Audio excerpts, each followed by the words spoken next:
मेरा सवाल ये है आपसे कि जो प्राइस बॉन्ड हैं, एक तो नए प्रीमियम प्राइस बॉन्ड भी आ गए हैं, उससे पहले भी कन्वेंशनल प्राइस बॉन्ड चलते रहे हैं, तो उसकी जो इन्वेस्टमेंट होती है वो तो होती है सूदी ही निज़ाम में। फिर उसमें होता क्या है कि एक जिसका इनाम निकलता है या कुछ लोगों का इनाम निकलता है, उनको इसकी इनामी रकम डिस्ट्रीब्यूट कर दी जाती है। तो बाकी लोग के साथ ज़्यादती नहीं हो गई इसमें? तो क्या ये प्राइस बॉन्ड रखना या इसको रखना जायज़ है नाजायज़ है, शरीयत की रोशनी में इसमें फरमाएं। देखिए, जो प्रीमियम प्राइस बॉन्ड है वो तो बिलाशुबा नाजायज़ है, सूदी प्राइस बॉन्ड है। जो आम सादे प्राइस बॉन्ड हैं उस पर ये एतराज़ दो हलकों की तरफ से होता है। एक उस हल्के की तरफ से जो आवाम है, ठीक है, और एक उन लोगों की तरफ से कि जिनका ओपिनियन ये है कि प्राइस बॉन्ड जायज़ नहीं है। इससे मैं दोनों को अलग अलग जवाब देना चाहूँगा। जिनका ओपिनियन ये है कि जायज़ नहीं है, उनके लिए जवाब ये है कि जब आप इस्लामी बैंकों को कह के सुकूक ख़रीद रहे हैं, और सुकूक गवर्नमेंट के प्रोडक्ट्स के होते हैं, भाई गवर्नमेंट ने M9 के सुकूक भेज दिए, एयरपोर्ट की बात चल रही थी, रेडियो पाकिस्तान की बात चल रही थी, गवर्नमेंट ने जो है ये चीज़ें भेज दी आर्जी तौर पर, आपको वापडा का कोई यूनिट भेज दिया आपको, फिर गवर्नमेंट जो है ना वो आपसे पैसा लेगी, इस्लामी बैंकों से पैसा लेगी, तो गवर्नमेंट कहाँ खर्च करेगी?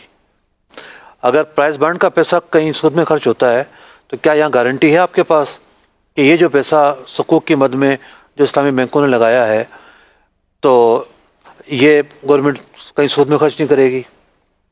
क्या ख्याल है? हो रहा है ना, इस्लामी बैंकों के पास तो एक बहुत बड़ी प्रोडक्ट यही है। गवर्नमेंट जो सुकूक जारी करती है उन पर। रही बात आवाम की, तो देखिए, हम गए उम्रा करने और हज करने, ठीक है, आजकल पैदल तो जाते नहीं हैं, ना ही कश्तियों के ज़रिए जाते हैं, हम गए हवाई जहाज़ के ज़रिए। तो क्या हम पर ये ज़रूरी है कि हम हवाई जहाज़ की तहकीक करें कि भाई ये हवाई जहाज़ किस मायदे पर ख़रीदा गया है? अक्सर कंपनियों ने तो सूदी उस पर ख़रीदा होता है, बैंकों से पैसा उठाया होता है, ठीक है। तो जुर्म दो तरह के होते हैं। एक होता है बराह रास्त जुर्म, कि कोई गलती है, आप उसके एक जुर्म है, ठीक है ना, आपने किया है वो, और एक ये है कि आप उस जुर्म के बराह रास्त माविन बने। ये दोनों गलतियां हैं। जुर्म करना भी गलत है और जुर्म के बराह रास्त जो माविन बनना है ये भी गलत है। अब एक बंदा वो है जिसका ना जुर्म से ताल्लुक़ है ना बराह रास्त मावनत से ताल्लुक़ है। भाई जो बंदा जहाज़ में बैठा है तो अपने काम से जा रहा है, उसका जुर्म से क्या ताल्लुक़ है? वो हज करने गया है, उम्रा करने गया, अपने कारोबारी ट्रिप पर गया है या वैसे गया है, लेकिन वो जो जहाज़ ख़रीदा गया है वो सूदी कर्जा लेके ख़रीदा गया है। तो दुनिया में कोई भी नहीं कहता कि जी जहाज़ में सफ़र ना करो, सूदी कर्जा लेके ख़रीदा गया है, ठीक है। रेंट ए कार का बिज़नेस है, किसी ने रेंट ए कार ली सूदी बैंक से हुई है, कोई भी नहीं कहेगा कि जी इसके अंदर जो है वो आप सफ़र नहीं कर सकते, कोई भी नहीं कहता। फ़ुक़हा इकराम ने एक मसला बयान किया, काफिर को किराए पे कर देना जायज़ है। मतलब हमने कहीं भी नहीं सुना होगा, कभी भी नहीं सुना होगा कि गैर मुस्लिम को घर किराए पर नहीं दे सकते। भाई गैर मुस्लिम बुत परस्त है तो बुत ला कर रखेगा, अगर वो किसी और मज़हब से ताल्लुक़ रखता है तो उस मज़हब की चीज़ें ला कर रखेगा, और वो जो भी उसका अक़ीदा है उसके मुताबिक अपने मज़हब की जो है ना वो इबादत करेगा।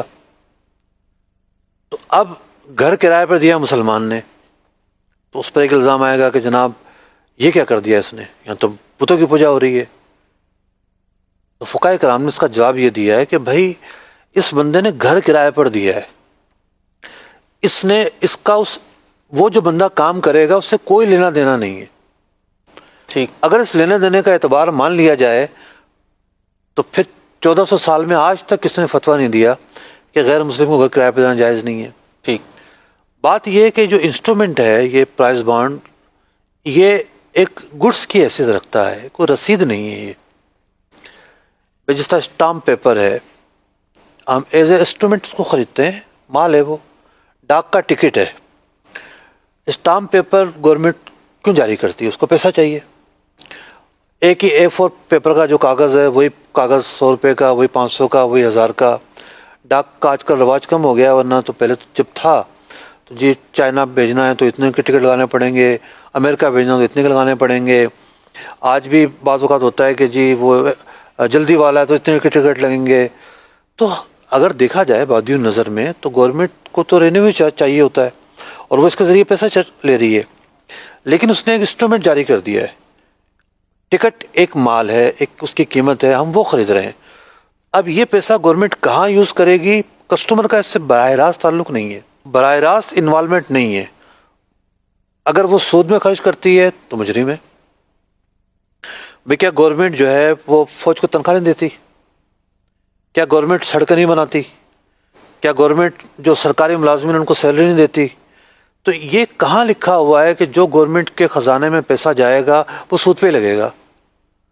गवर्नमेंट के ख़जाने में पैसा जाने के बाद वो बिल्कुल कहीं भी लग सकता है। अब मैं वज़ारत मज़हबी उमूर में गया, वहाँ एक बात हो रही थी कुछ कि भाई फ़ंड आजकल कम है और बहुत सारे प्रोजेक्ट्स करने हैं। तो मैंने 2-3 तजावीज़ दी उनको कि भाई आप यूँ कर लें, यूँ कर लें, यूँ कर लें। कह लें साहब ऐसा नहीं हो सकता, ये गवर्नमेंट का इदारा है, हम कोई भी चीज़ करेंगे ना तो उस पर जो पैसा जनरेट होगा वो हमारे अकाउंट में नहीं आएगा। मतलब ये एक डिपार्टमेंट हो गया ना, डिपार्टमेंटल अकाउंट में नहीं आएगा, ये सरकारी ख़जाने में चला जाएगा, फिर हमें वापस लेने के लिए पापड़ बेलने पड़ेंगे। तो गवर्नमेंट का जो पैसा आता है ऐसा नहीं है डिपार्टमेंटल जो ना वो कोई खांचे बने हुए हैं, खाने बने हुए हैं, ये इसमें रखा जाएगा, इसमें रखा रहेगा, इसमें रखा रहेगा, मिक्स होगा ना वो। और मिक्स होकर वो कहाँ जाता है मुतय्यन भी नहीं हो रहा। ये एक जज्बाती बात ज़रूर है कि जनाब वो गवर्नमेंट सूद पे लगाएगी, तो लेकिन इसको डीप पे देखना ज़रूरी है। तो यहाँ एक गलत फहमी है, बाज़ लोग इसको रसीद समझते हैं प्राइस बॉन्ड को। रसीद कैसे ही है? अगर ये रसीद है तो फिर स्टाम्प पेपर भी रसीद है, ये रसीद है फिर डाक का टिकट भी रसीद है। अगर इन दोनों को नहीं मानते तो प्राइस बॉन्ड को रसीद क्यों मानते हैं? हाँ, जो अब प्राइस बॉन्ड आया है ये रसीद है, प्रीमियम क्यों रसीद है? अगर ये गुम हो जाए तो कोई इशू नहीं है, उसकी मालियत बरकरार रहेगी। ये गुम हो जाता है तो उसकी मालियत बरकरार रहेगी, अकाउंट मौजूद है उसका। लेकिन ये जो सादा प्राइस बॉन्ड है ये अगर गुम हो जाए तो गया काम से, क्योंकि वो खुद एक इंस्ट्रूमेंट और गुड्स के हुक्म में है। ठीक है, ये इसके नताइज हैं। यानी फ़ुक़हा जब बात करते हैं वो हैसियत पर, माउनत, पस मंज़र, कितना वसी पस मंज़र मैंने आपके सामने बयान किया। तो ये फ़ुक़हा की तालीमात हैं कि किसी को चीज़ को हलाल व हराम कहना इतना आसान नहीं है। अच्छा मुफ्ती साहब, इसी से अगर थोड़ा सा मैं आगे बात बढ़ाता हूँ, ये तो प्राइस बॉन्ड की बात हो गई। अगर जैसे आपने फरमाया कि एक्टिविटीज़ को हम ना देखें, गवर्नमेंट क्या एक्टिविटीज़ के पीछे कर रही है, तो अगर इसी तरीके से देखें जो हम शेयर्स बाय करते हैं किसी कंपनी के, तो उसमें भी क्या एक्टिविटीज़ को ना देखें कि क्या एक्टिविटीज़ कर रही है, कि वो क्या उसने इन्वेस्टिंग फाइनेंसिंग एक्टिविटीज़ की हुई हैं या नहीं की हुई हैं, उसके ऊपर थोड़ा सा अगर। देखिए, मैंने अपनी पिछले गुफ्तगू में ये अर्ज़ किया था कि एक शख्स है वो बराह रास्त जुर्म कर रहा है और एक शख्स वो है जो उस जुर्म में माविन व मददगार बन रहा है। जैसे किसी ने किसी को गोली मार दी, पिस्टल उसको किसी और ने पकड़ाई, ये लो भाई मारो, या बताया वो बैठा हुआ बंदा, ठीक है, ये बराह रास्त मावनत है। शेयर्स के अंदर मावनत नहीं है, डायरेक्ट जुर्म है, जहाँ गलती हो रही है। जब आप शेयर खरीदते हैं तो आप उस कंपनी के पार्टनर बन जाते हैं। अगर आपकी वो कंपनी गलत काम कर रही है आप बराह रास्त शामिल हैं, यानी उस जुर्म में आप माविन नहीं हैं, आप शरीक हैं उसके अंदर।